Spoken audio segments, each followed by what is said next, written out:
ကျွန်တော်ဘဝမှာမှားခဲ့ဘူးတဲ့အမှားတစ်ခုရှိတယ်အဲ့ဒါကဘာလဲဆိုတော့ကျွန်တော်ဖြစ်ချင်တာတွေအားလုံးကိုစုတောင်းခဲ့တာကျောင်းသားဘဝတုန်းကလည်းစောင်းမွေးအောင်ညလို့စုတောင်းတယ်10တန်းတုန်းကလည်းဒီလိုပဲစောင်းမွေးအောင်ညလို့ရတရားချေတယ်ဖျားပန်းနေကတ်တယ်စီမီထွန်းတယ်စုတောင်းတယ်ကျောင်းပြီးသွားတဲ့အချိန်မှာလည်းအင်တာဗျူးအလုပ်အင်တာဗျူးအောင်ညလို့ဆိုပြီးတော့ကျွန်တော်မြေသားတွေတက်စီရွတ်တယ်တရဏဂုံတွေရွတ်တယ်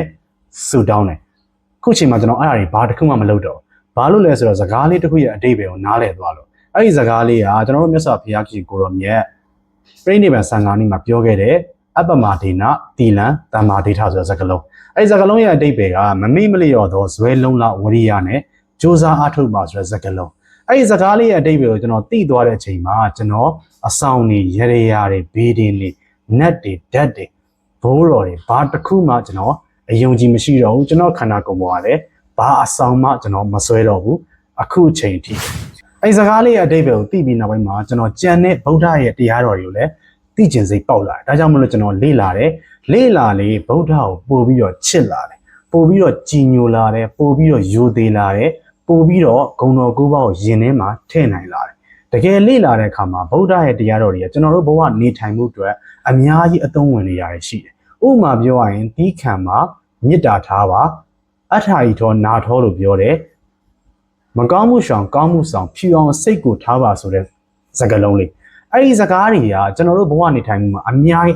ကောင်းတယ်ကျွန်တော်အလုပ်ထဲမှာဆိုအရင်တော့ဆိုရင်အလုပ်ကိုလာစာရောက်လုပ်တာတမန်ကရှန်ကအပေါ်ရန်လေးပဲလုပ်တယ်ဝန်ထမ်းဘဝဒါပေမဲ့အဲ့ဒီစကားလေးရဲ့အတိတ်ပဲမြတ်စွာဘုရားရဲ့တရားတော်တွေကိုတကယ်သိလာတဲ့အချိန်မှာမြတ်စွာဘုရားကိုတကယ်ယိုသေးလာတဲ့အခါမှာသူပြောခဲ့တဲ့လမ်းစဉ်တန်းလိုက်လုပ်တယ်ကိုလုပ်တဲ့အလုပ်ကိုစေတနာထားတယ်ငါဒါငါ့ကိုထမင်းကျွေးနေရဲ့လုပ်ပဲဆိုပြီးတော့တကယ်စေတနာထားတယ်တကယ်ရင်ထဲမှာထည့်ပြီးလုပ်တယ်ဒါကြောင့်မို့လို့လုပ်ငန်းထဲမှာပို့ပြီးတော့ကျွန်တော်ကအဆင်ပြေလာတယ်ပို့ပြီးတော့နေရာရလာတယ်ဒါကကျွန်တော်အလုပ်ပေါ်စိတ်ဝင်စားမှုနဲ့တကယ်လုပ်လို့ဆိုတာထက်အလုပ်ပေါ်မှာစေတနာထားလို့ဆိုရင်ပုံမှန်ပဲကိုယ်ပိုင်လို့လုပ်တဲ့အခါမှာလည်းဈေးအောင်ကောင်းပါစီလို့ဘယ်တော့မှစုမတောင်းခဲ့ဘူးဘာအမွှေးတိုင်းမှမထုံးခဲ့ဘူးဘယ်နဲ့မှသွားမပြခဲ့ဘူးဘာမှမလုပ်ဘူးဒါပေမဲ့တစ်ခုတော့လုပ်တယ်စေတနာထားပြီးလုပ်တယ်ကိုယ်လာဝယ်တဲ့သူတွေကကိုယ့်စီမှာပစ္စည်းတစ်ခုလာဝယ်ရဆိုရင်အဲ့ဒီဝယ်တဲ့လူကကိုယ့်ကိုအကျိုးမြတ်ပေးနေတာဆိုတော့ तू ကကိုယ့်ရဲ့ကျေးဇူးရှင်ဖြစ်တယ်အပြန်အလှန်ကျေးဇူးပြုတဲ့အနေနဲ့အကောင်းဆုံးဆိုတဲ့အရာတွေကိုပေးရမယ်ဆိုတဲ့စိတ်ကူးနဲ့အကောင်းဆုံးပဲလုပ်ပေးတယ်စေတနာထားတယ်မေတ္တာထားတယ်ကိုယ်ကိုလာဘာဖြစ်တဲ့ညာဖြစ်တဲ့ဆိုဗလိမ့်တဲ့လူတွေပေါ်မှာလည်းဘာမှပြန်တိုက်ခိုက်မနေတော့ပဲနဲ့အကောင်းဆုံးစေတနာထားပြီးတော့မေတ္တာထားပြီးတော့ပဲတုံ့ပြန်လိုက်တယ်ဒါတွေကြောင့်ပဲကိုယ်ပိုင်စီးပွားရေးလုပ်တဲ့အခါမှာလည်းအဆင်ပြေလာတယ်ကျွန်တော် YouTube မှာဗီဒီယိုတွေတင်တဲ့အခါမှာလည်းတစ်ခါမှကျွန်တော်ရဲ့ဗီဒီယိုတွေလူကြီးများပါစေအရှင်ဘုရားဆိုပြီးဘယ်တော့မှစုမတောင်းဘူးဒါပေမဲ့တစ်ခုလည်းလုပ်တယ်မြတ်စွာဘုရားပြောရတဲ့လမ်းစဉ်အတိုင်းစေတနာထားပြီးလုပ်တယ်ကိုကဘာဗီဒီယိုပဲတင်နေဒီဗီဒီယိုကြည့်နေတဲ့သူတွေအစိတ်အတောက်မဖြစ်အောင်ကိုကြောင့်ဘာမှဒုက္ခမရောက်အောင်ဆိုတဲ့စိတ်နဲ့အကောင်းမွန်ဆုံးစေတနာထားပြီးတော့လုပ်တယ်ဒီလိုလုပ်တဲ့အတွက်ကြောင့်မလို့လေ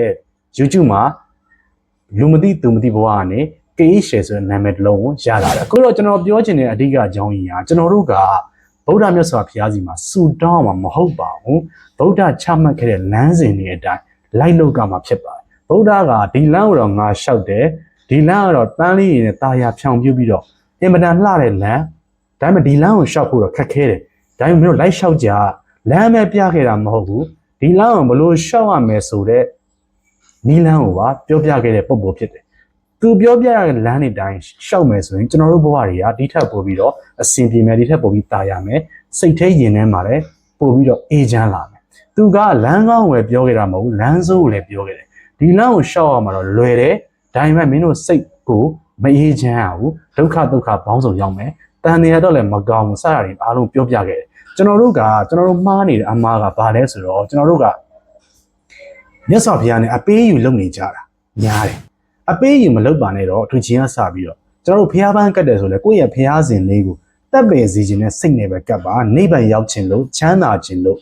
့ယောဂါတွေပျောက်ကင်းစေခြင်းလို့ဆိုစိတ်နဲ့မကတ်ပါနဲ့ဒါကကိုယ်မှာအတ္တကြီးပါနေတယ်ကိုယ်လောဘကြီးတွေပါနေတယ်မြတ်စွာဘုရားစီကတခုခုသွားတောင်းနေတာနဲ့တူနေပါတယ်ဒါတွေကိုကျွန်တော်ကအရင်ကမသိခဲ့ဘူးဒါတွေသိပြီးနောက်မှာဘယ်တော့မြတ်စွာဘုရားစီကကျွန်တော်မတောင်းတော့ဘူးသူပြောခဲ့တဲ့လမ်းစဉ်တိုင်းတကယ်လိုက်လုပ်တယ်တကယ်အောင်မြင်တယ်အရင်ကဘဝထက်စာရင်အခုအချိန်မှာကျွန်တော်ရဲ့မိဘကျွန်တော်ရဲ့ဆွေမျိုးသားချင်းတွေပေါ်မှာအရင်ထပ်ပို့ပြီးအများကြီးကောင်းတဲ့နေရာမှာထားနိုင်ခဲ့ပြီအများကြီးပို့တဲ့အရာတွေကိုလည်းကျွန်တော်ပေးနိုင်ခဲ့တယ်ဒါတွေကဘာကြောင့်လဲဆိုမြတ်စွာဘုရားချမှတ်ခဲ့တဲ့လမ်းစဉ်တွေတိုင်းကျွန်တော်တကယ်လိုက်လို့ အဲ့ဒီခုနကျွန်တော်ပြောတဲ့အပမဒေနာတီလန်တမ္မာဒိဋ္ဌဆိုစကားလုံးလေးကိုသိပြီးနောက်ပိုင်းမှာကျွန်တော်ဘာတစ်ခုမှစုမတောင်းမဲနဲ့တကယ်လိုက်လုပ်တယ်တကယ်လိုက်လုပ်ရင်တကယ်ဖြစ်ပါတယ်ဆိုတော့မြတ်စွာဘုရားရှင်နဲ့အပေးယူလုပ်နေရတွေကိုရက်ပြီးတော့သူပြောခဲ့တဲ့လမ်းစဉ်တွေတိုင်းတကယ်လိုက်လုပ်ပါလို့ပြောချင်တယ်ဒီဗီဒီယိုကြည့်နေတဲ့မိတ်ဆွေတွေအနေနဲ့တွေးစရာတစ်ခုရမယ်လို့ထင်ပါတယ်အားလုံးကိုကျေးဇူးတင်ပါတယ်